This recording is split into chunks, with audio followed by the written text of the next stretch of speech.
Hey, family, it's Dr. Pyant, Mindset for Freedom. How are you? Listen, I hope that you have had a great day. I hope that you're doing well. I thank you for joining me on these lives on Wednesday because it keeps me grounded.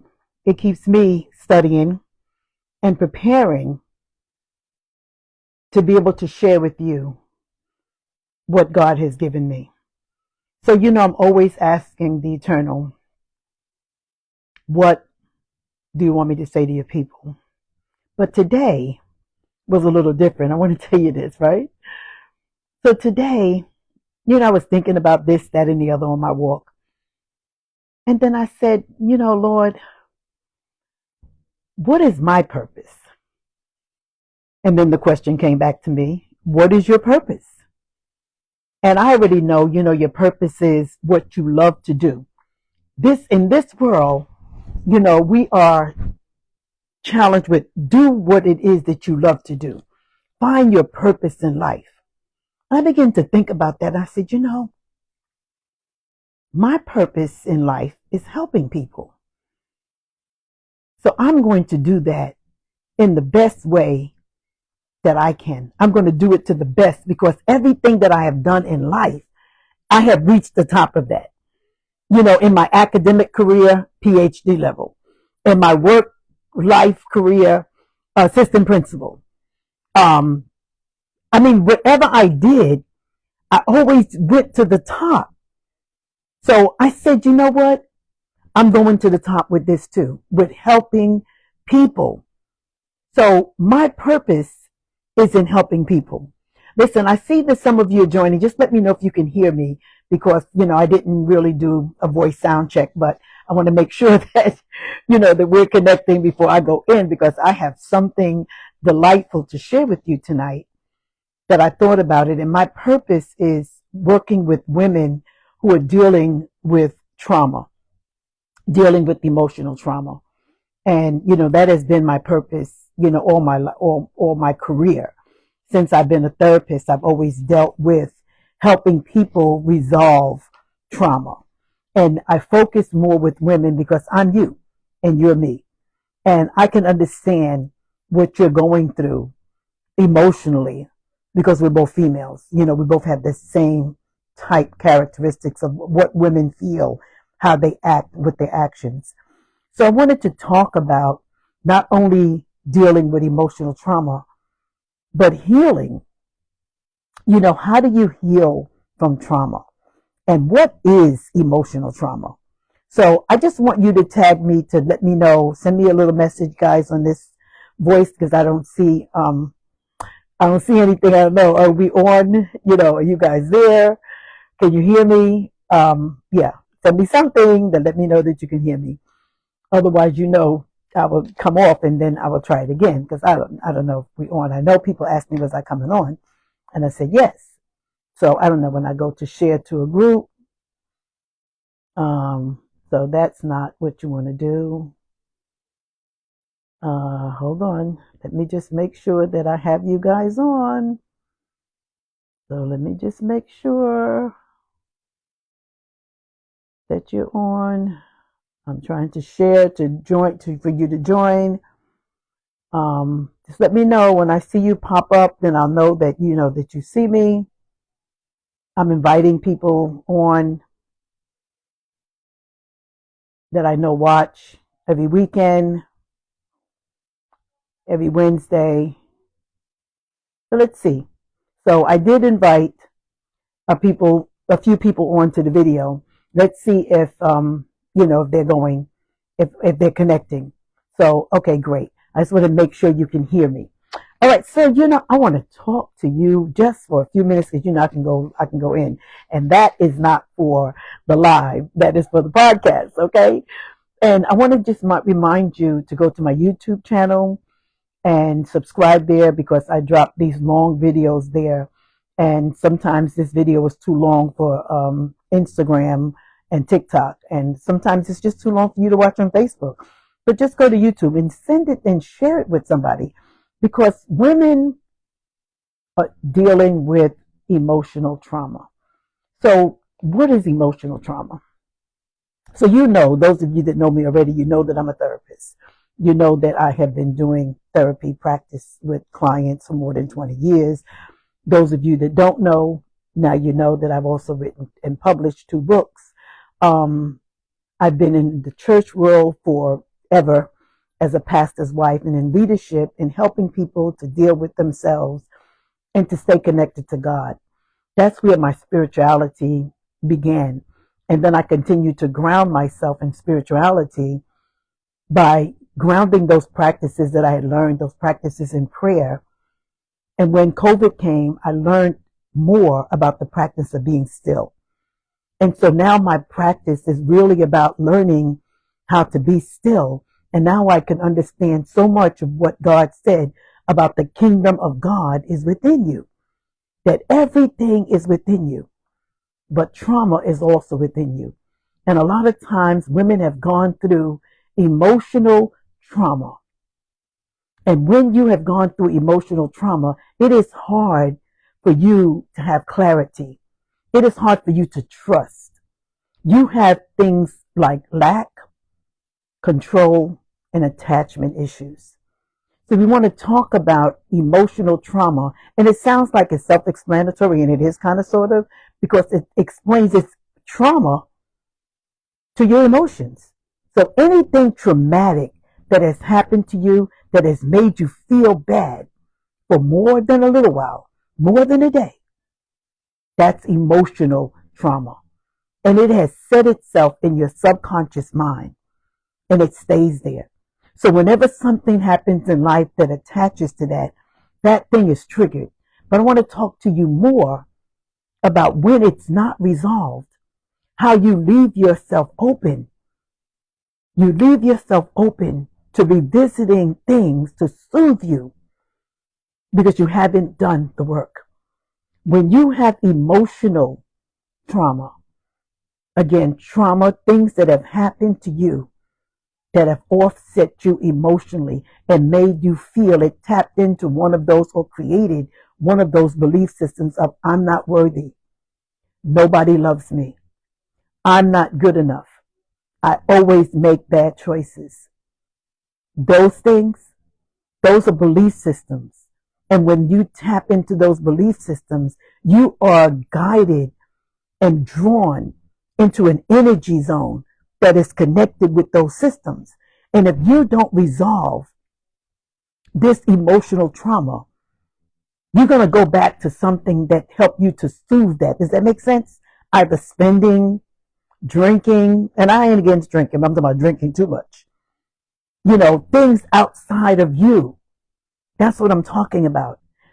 Things outside of you to help you feel better. And we all are guilty, for lack of better words, of doing that. We all either smoke a cigarette, smoke a joint or blunt, whatever you call it these days, take something or do something to make us feel better. I want to tell you that your healing is within. When you have emotional trauma, the healing must come from within. You must face your demons. You must face the trauma. You must face that made you feel that way. And then you must look for the lesson in it. I don't want you to judge yourself. I don't want you to beat yourself up. I want you to ask yourself, now that you're older, you see, because this trauma might have happened when you were a child. It could have happened when you were an adult. It could be happening now. But ask yourself the question, what is it trying to teach me? What is the lesson? Where do I feel lack of something? Where do I feel that I have to be in control of something? Or where did it left me feeling attached or unattached to something? See, your emotional trauma blocks you from having high activation in your pineal gland and in your prefrontal cortex. Those of you know I studied the brain because I need to understand how this works. So when you are triggered by something in that, from that emotional trauma, your amygdala, your fight, flight, or freeze mode is automatically activated. And you want to just soothe it. So you want to either run from the trauma, or you get agitated and you want to fight back, or you just freeze and you just don't know what to do. The point is you lack clarity. And you can't live this life without having clarity. You can't live your best life. Women, you cannot live your best life without having mental clarity. You have got to be so grounded in your clarity until you're just flowing in your clarity. See, this got to be something important to you. You got to understand. You got to say, this is what I need. This is what I have to have. I need to have mental clarity all the time. I need to be on point. And I don't need to go to the soother. And as Sheswa said, I don't need to numb myself out. Because when you're trying to numb yourself out, that's only a Band-Aid. So when we talk about emotional trauma, the trauma that has happened to you emotionally, that causes you to have lack of confidence and very low self-esteem and mental clarity issues. And it keeps you from having a successful relationship with yourself and with somebody else. So you can't have a successful relationship with yourself if you have trauma, because you're always in denial. Today, what God gave me to say to you, are you a victim or are you a victor of your circumstances? See, if you're a victim of your circumstances, you're always blaming, pointing to somebody else. They did it. She did it. It did it. If it wasn't for, and this and that. You know what I'm talking about. Nobody loves me. People don't listen to me. I'm always making bad choices. That's the victim mentality. That's looking outside of yourself and blaming something for something that is happening to you. But it's happening to you for you. It's happening to you for you. So I want you to get quiet with this one. And I need you to search yourself. I need you to ask yourself, Father, take that breath. Take that breath. Hold it. I am a victor of my circumstances. Release. You are an overcomer. See, the scriptures use so many different words to proclaim what and who we are. You and I are overcomers, and therefore we are victorious in everything that we do. But you must understand where the trauma has come in at. You have to understand where the damage has been done, and you can't put a Band-Aid on this, baby. You've got to fix it. You've got to go down. You've got to forgive yourself. First, you have to identify with the perpetrator, whoever or whatever it was. Identify with it. Was it drugs? Was that your soother? Is that what you used to numb yourself? Why? Because you felt lack? I told you my story. Part of my emotional trauma came when I was between 21 and 30 something. And I didn't feel loved. So I numbed myself with drugs. And I was only excited when my first husband said that he was looking at me. I couldn't believe that. I said, "You looking at me?" He was like, "Yeah." I didn't feel pretty. You see, this trauma happened when I was 7. When I was 7 years old was the onset of my trauma. So I'm telling you this because I'm saying it could go back that far. And it could be embedded in the subconscious mind where I didn't feel beautiful. And therefore I had the belief system that I'm not loved and that I'm not good enough.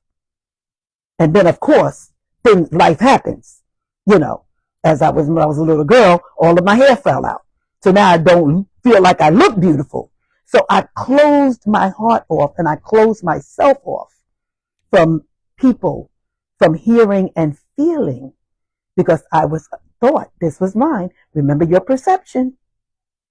I thought that they were looking at me like I was ugly. And I thought that I wasn't appreciated. So I just worked and did and pleased. But that was my call. That was my role. My role was to serve, but I was not serving myself. And I did not start serving myself until I was grown, had married, and had children, because I didn't know how to be resilient.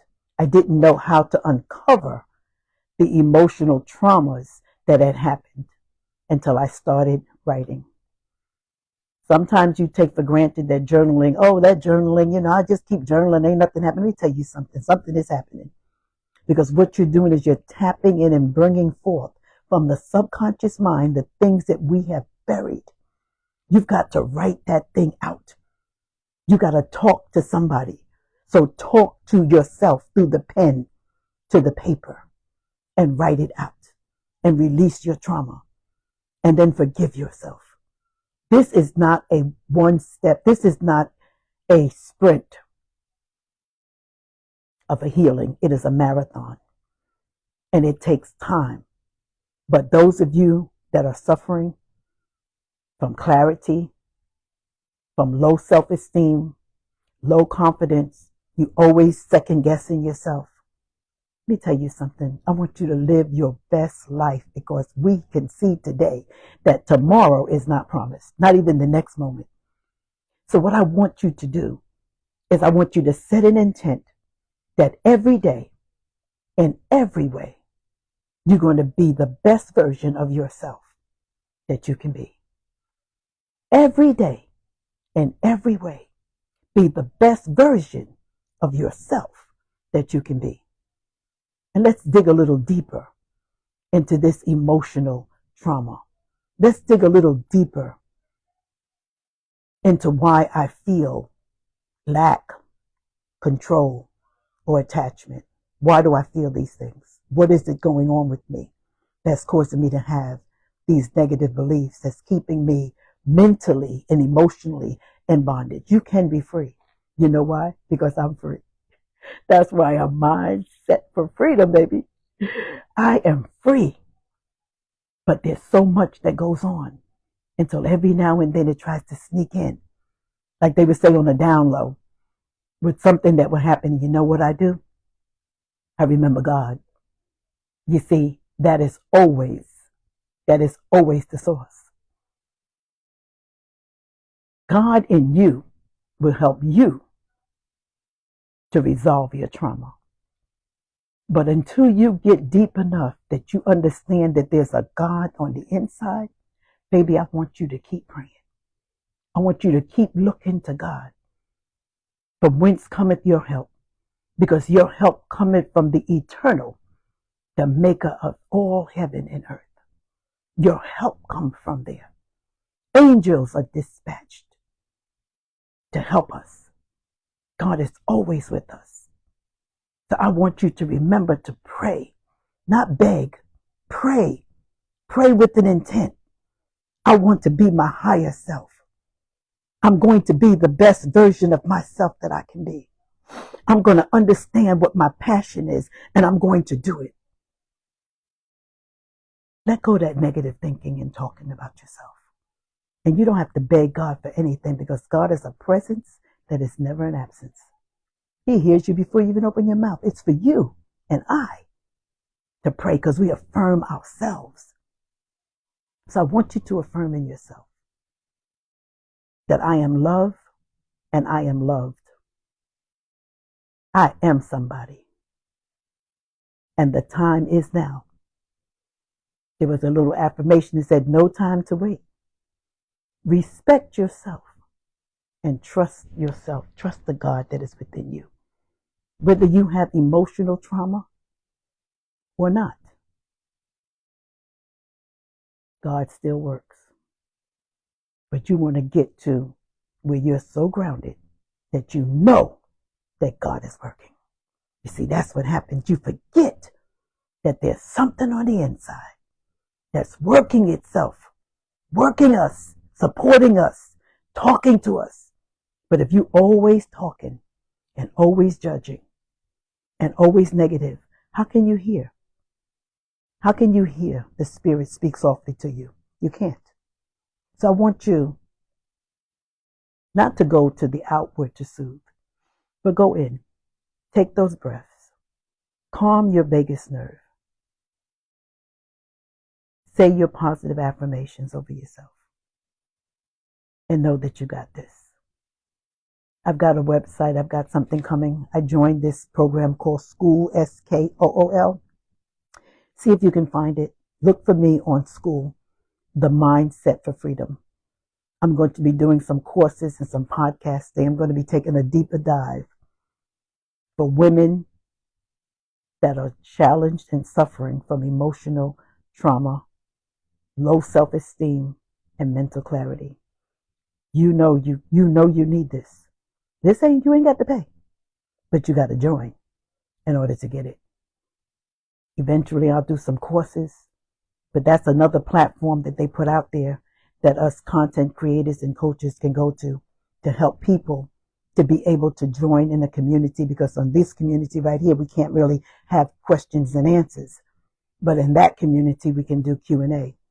You have a lot of questions. You should, because some of you have been dealing with this for a long time. But like and share this video with somebody. Drop me a comment. Remember to follow me on Instagram and go to my YouTube channel and subscribe. Subscribe so that other people can be able to get this information. You're not the only one that has this drama. Okay? So remember, we are here on this planet to do what? Perfect your love. Oh, you need to feel that. Because you feel that nobody loves you. You feel that you've been mistreated. And you are mistreating your own self. Because it is not true. It is not true. Everything was a lesson. Everything was a lesson. And I'm so grateful for you guys that have joined in. Some of you have joined in late, and I see your comments, and I thank you for them. Yes, Jermaine, it is the mindset. It is the mindset that we must reset to know who we are and what we are. Sometimes we know whose we are. We don't know who we are. And we definitely don't know what we are. You are consciousness. You are awareness. And within that, you are love. Remember, I talked to you. You are the sky, not the clouds. The sky is steady. The sky does not become impacted by the clouds. It does not become impacted by the drama, the false pretenses, what I can see with these natural eyes. The sky is not moved. Be the sky in this life. Stop being the cloud. Stop being affected by the weather. Stop it.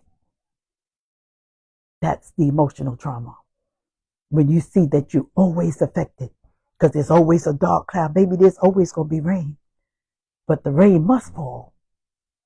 Look at it from that perspective. The rain must fall, okay? But the sun always shines. You are the sky. So I thank you so much for watching and listening. Listen, like and share this video, and I'll talk to you again sometime this week as the Spirit leads me, especially in the morning, because I'm back to my walking again. Yes. I had to have a mindset, Jermaine, to do that. And I set my mind so that I get up early enough and get out and do my walk. Why? Because I want to be the best version of myself that I can be. And so do you. Thanks for listening. Until next time, this is Dr. Payan, Mindset for Freedom. Shalom.